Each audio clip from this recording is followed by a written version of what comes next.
Hello and welcome. I am your host of What Are You Reading? What Are You Writing? Author Karen E. Osborne.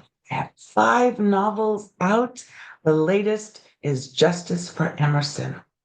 I am so glad that you're here. This is a space for readers and writers to come together and talk about books. Oh, this is going to be a fun conversation, I promise you, because we are going to not only meet an amazing author, we're going to hear about a really very interesting woman at a very interesting time in history. So please meet Rebecca Rosenberg. Hey, Rebecca. Hey, Karen, thanks for having me on. I'm so excited to be here, especially because you wrote about this era as well.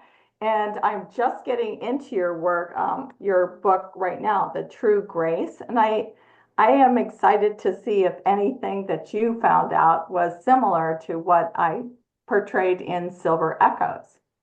Well, it's so interesting that you say that.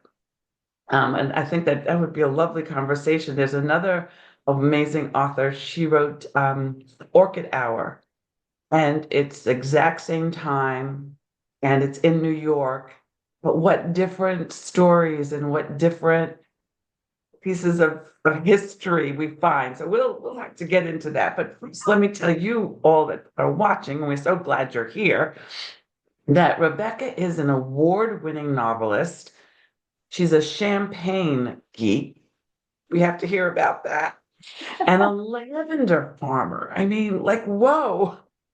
She is a champagne historian, tour guide, and champagne cocktail expert for breathless wines. She lives in wine country in California, and she's here to talk about this much anticipated second book in a very popular series. So we are just so excited to hear about all this.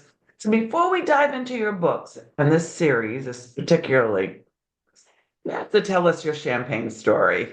Like, how did you become a champagne geek? How did this all come about? I use the word geek because I hate to say that I'm an expert, although now I am actually doing a podcast and a blog post on a website called Sparkling Discoveries. And it's all about sparkling wines in Sonoma County.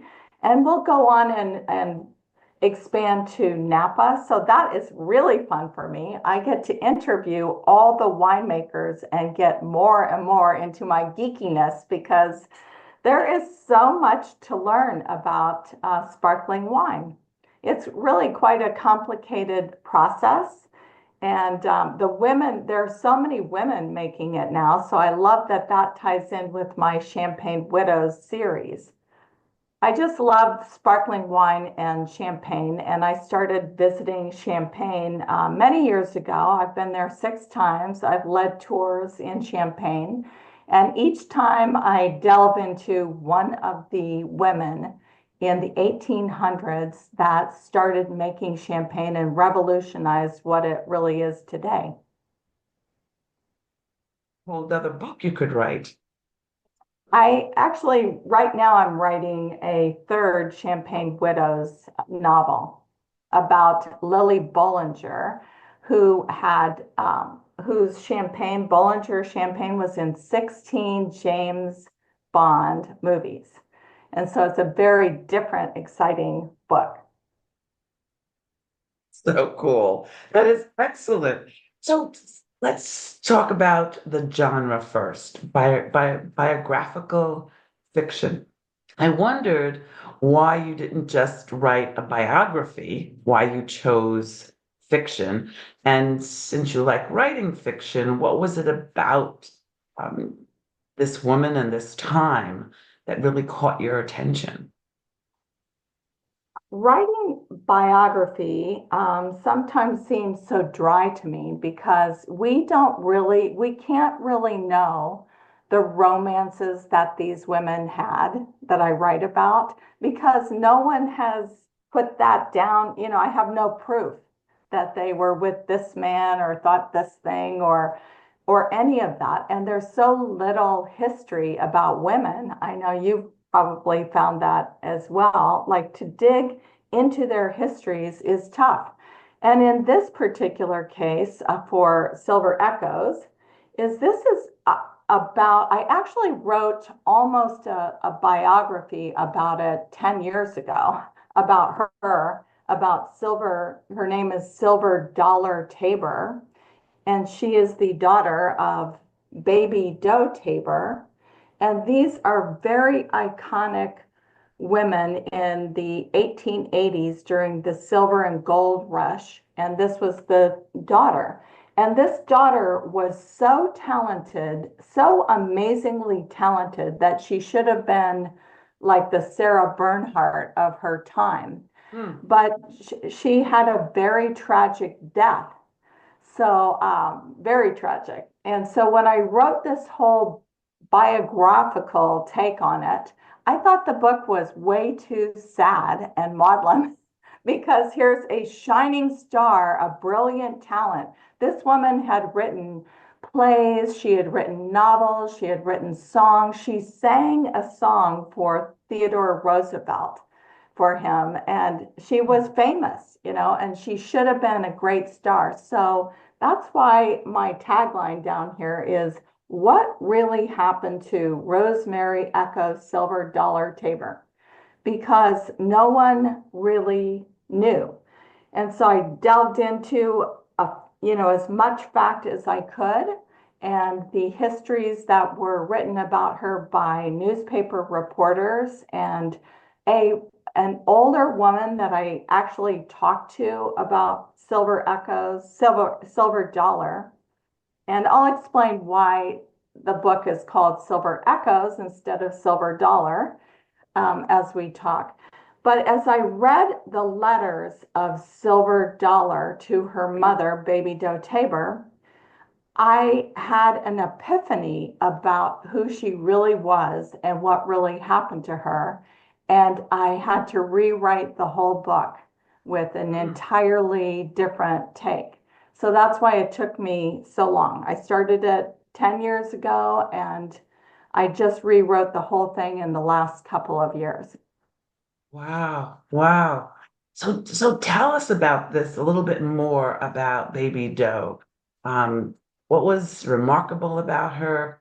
What did you love about her? Um, is she the one? Mother, So she's uh, the mother, yeah, she's the mother. but the new book is about the Yeah. daughter. And the new book is about the daughter, although it's a dual timeline. So it's really about the mother and the daughter, and it's really about the love between the mother and daughter. And that occurred, that's how I rewrote the book, is when I found these letters at the History Museum. And I have read all of Baby Doe's. Baby Doe is a whole amazing story of her own. She was amazing. And she ended up being the richest, most scandalous woman in America during that Gilded Age. And then she had the daughter Silver Echoes. And when I read those letters, what occurred to me is in each letter that Silver Dollar wrote her mother, she told her to address her by a different name. And that just, no one, I just got the chills with that. No one ever brought that up. Nobody who wrote about her in the past ever mentioned the fact that she's telling her mother to call her by 20 different names. And all of a sudden, I realized what was missing in this. And I started doing more research and I read those letters over and over and over. And I knew what I read all of Baby Doe's letters as well. And I knew that she was extremely worried about her daughter. And I dived into Silver Echo's background, and she was very traumatized as a child. And so I realized in that she probably had DID, which is dissociative identity disorder. That's what we call it today. In this era, they had no name for it. although Freud and Carl Jung were writing about it. And I don't know if you saw them, Karen, but I have quotes from Carl Jung and Freud throughout this where they're describing this personality that disassociates and becomes multiple personalities. And Wow. I really do believe that that's what was happening with Silver Dollar Tabor, is that she Hmm. was dissociating from her base identity because she talked about different living situations, different jobs, different men that she was dating, that she was going to marry this one, and then her mother would never hear about them again. And so I started getting very like, kind of like, wow, okay, I think I have a whole different story to tell. Not only was she this talented silent movie actress and a burlesque performer, but she had many, many personalities. Wow. Wow. That is amazing. That really sounds so, so cool. Um, Hard to write though. yes, very hard to write. So I think you've answered this question already, but I'll ask it just in case there was something else. So here you are doing this amazing research. Like you, I had handwritten letters from Grace that I was able to use, and I had books that I was able to use. And like you, I had to make up stuff because I didn't know. I didn't know what, what was said, what happened. So I chose also to make it fiction. While you were digging, was there anything that you haven't shared with us yet that you found stunning or funny or that's so surprising, other than that she had multiple personalities? That's pretty huge. It's But really huge. there are a lot of aspects of her that are fascinating because she had this massive talent. But I did discover, I hate to even talk about it though, because it's a little bit of a spoiler. Oh, well, Let's don't. say, okay, that I will just say that she did have a trauma and that she did confess it to her mother. But I never, she confesses it in a way that I don't know what her mother did about this. The mother knew about the trauma. And so, in those days, they probably didn't, if you have a psychological disturbance, they really didn't have much they could do with it. There's only one Freud and there's only one Jung, and they didn't have a lot of psychologists that could deal with this.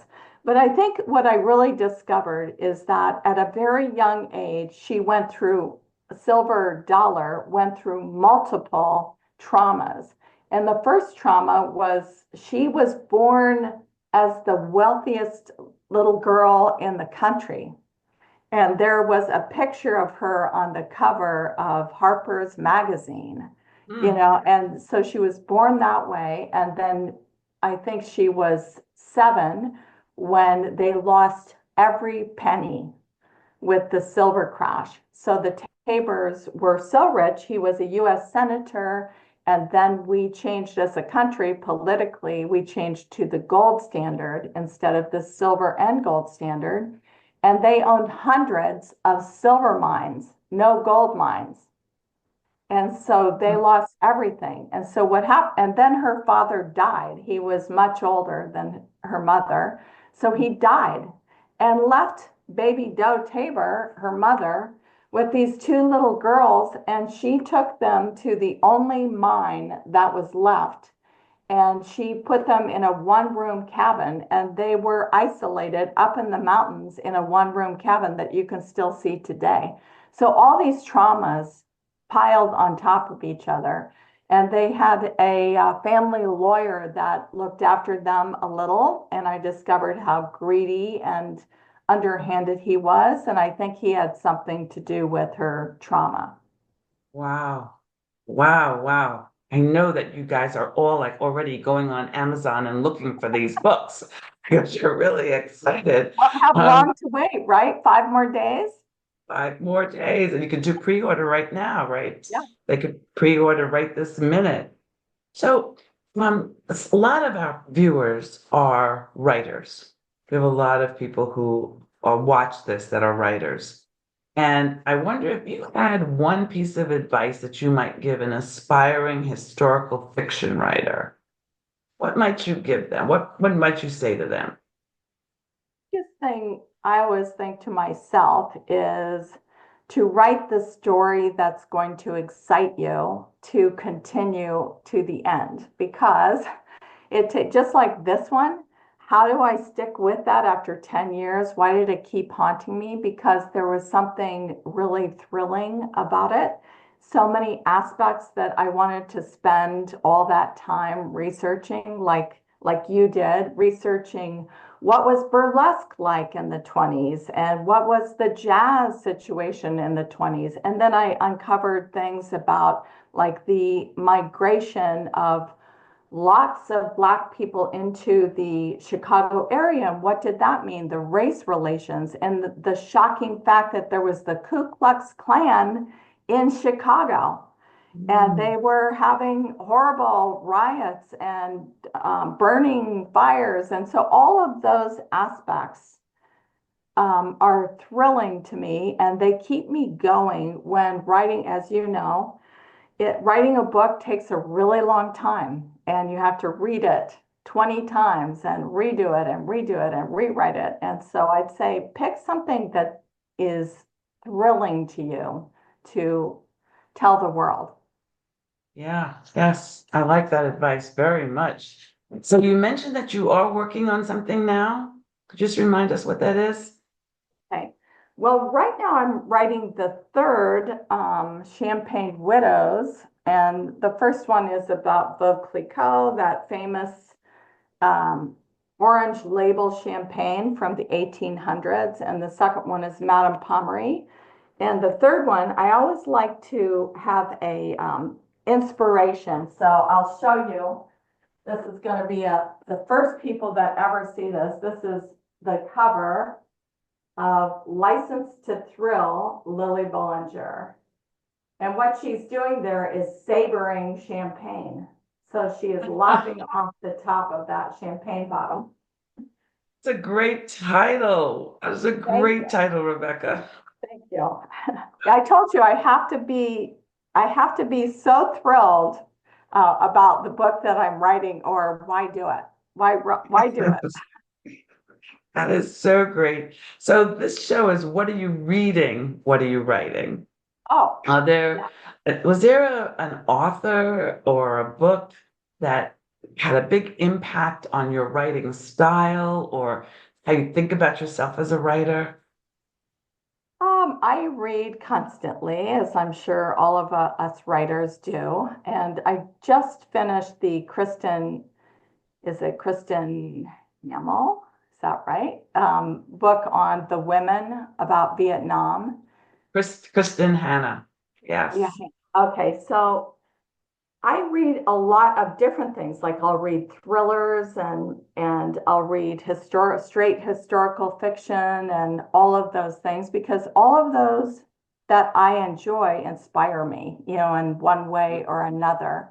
And to see how they build tension and how you weave a story into the historical facts and stuff. So I read a lot and constantly. And right now I'm reading The Invisible Life of Addie LaRue. And that is fascinating because she creates many different generations of her own life, through and what that means. So I enjoy expanding your mind through fiction. Yes, and we do learn a lot from our reading, and besides our enjoyment and learning, so we learn a lot as writers. So that's really cool. So now people are really excited about finding out more about you and being in touch with you. What's the best way for them, other than the regular places to buy books and borrow books? What's the best way to be in touch with you? Be through my website. I have an email portal there. So my website is rebecca-rosenberg.com. And of course, I'm on Facebook. I have Rebecca Rosenberg Novelist and Rebecca Rosenberg Novels on Instagram. So any of those places. I'm So very accessible. very accessible. That sounds wonderful. I hope that when you do get in touch with Rebecca, because I know you're going to buy her books, I know you're going to read her books, I know you're going to write reviews because you know how precious reviews are. When you do get in touch with her, please tell her you met her on what are you reading? What are you writing? Thanks so much, Rebecca, for being with us, and thank all of you for joining us. Until next week, bye bye.